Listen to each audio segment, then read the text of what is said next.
Hey guys, my name is Sergey. Welcome to my channel. In this video, I'm going to show you two ways to visualize the Black Death, the 14th century plague epidemic.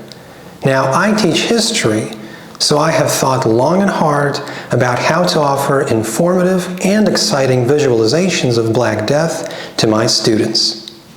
In this video, I will focus on these two pictures, especially on the one on the right.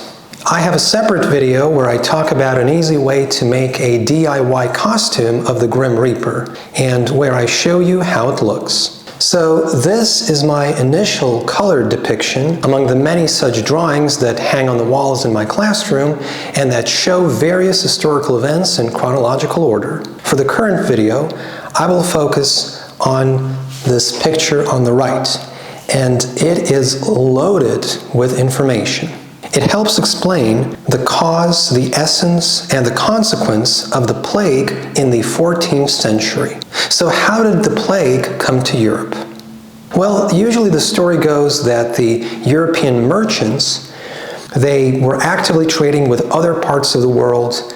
As a result, in the 1340s, a merchant ship brought these rats back to Europe. The rats carried fleas. The fleas are depicted on this drawing as dots on the rats. The fleas themselves were infected with the plague. The rats escaped from the ships and facilitated the spread of the plague among Europeans. I'm of course aware that there were other ways the disease reached Europe, and that lice and infected individuals themselves also disseminated the plague.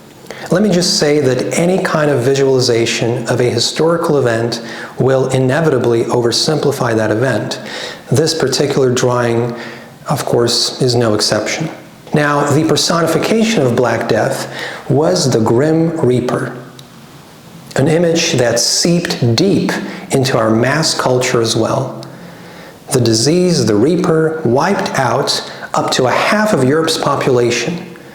During the epidemic, many people viewed it as God's punishment for their sins. And so Europeans wished to repent through suffering, namely through self-flagellation. Here I drew a procession of men flogging each other. Such an attitude gave rise to religious fanaticism in Europe, providing the background for, say, the execution of Joan of Arc as a witch in the 15th century.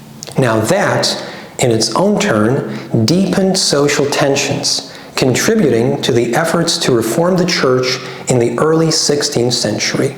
We know that as Reformation. Now, if you'd like to make something similar at home, what would you need? So for this drawing, I ran a lamination pouch through a laminator and illustrated the scenes with a couple of markers, a couple of black permanent markers. Now, it's relatively easy to erase the drawing with just an ordinary paper tissue, at least on a glossy lamination pouch. So go ahead and use the permanent marker on it. But I'd like to stress that you will want to prefer the gloss pouches. So on the package, it should say gloss, not matte, as it says here, but gloss. The downside is that it's going to shine in the sunlight, unlike the matte one. Now this one, the matte one, is better to hang on the wall because when the sunlight hits, it's not going to, blind everyone. All right. I want to thank you for watching this video. If you enjoyed it, please leave a like and subscribe to my channel. Go ahead and check out my other content. I also make videos in the Russian and the Estonian languages. All right, thank you very much for watching, and I will be seeing you in the next video.